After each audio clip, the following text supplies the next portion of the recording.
നമസ്കാരം, കൊട്ടാരക്കര മീഡിയയിലേക്ക് സ്വാഗതം. റഷ്യ യുക്രൈൻ വെടിനിർത്തൽ ചർച്ചകളിൽ റഷ്യൻ പ്രസിഡന്റ് വ്ളാഡിമിർ പുടിന്റെ നിലപാടിനെ വിമർശിച്ച അമേരിക്കൻ പ്രസിഡന്റ് ഡൊണാൾഡ് ട്രംപ്. സെലൻസ്കിയുടെ വിശ്വാസ്യതയെ പുടിൻ ചോദ്യം ചെയ്തെന്നാണ് ട്രംപിന്റെ വിമർശനം. പുടിന്റെ നിലപാടിൽ തനിക്ക് ദേഷ്യമുണ്ടെന്നും ട്രംപ് പറഞ്ഞു.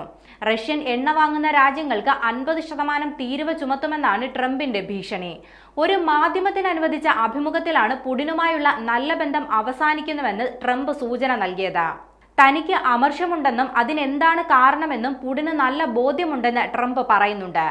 ശരിയായ തീരുമാനമെടുക്കാൻ പുടിൻ തയ്യാറായാൽ ഈ ദേഷ്യമൊക്കെ മാറി പുടിനുമായി തനിക്കുള്ള ബന്ധം തുടരും. ഈ ആഴ്ച തന്നെ പുടിനോട് സംസാരിച്ചേക്കുമെന്നും ട്രംപ് സൂചന നൽകി. വെടിനിർത്തൽ കരാറുമായി ബന്ധപ്പെട്ട് റഷ്യയ്ക്കും പുടിനും കനത്ത താക്കീതാണ് ട്രംപ് നൽകിയിരിക്കുന്നത്.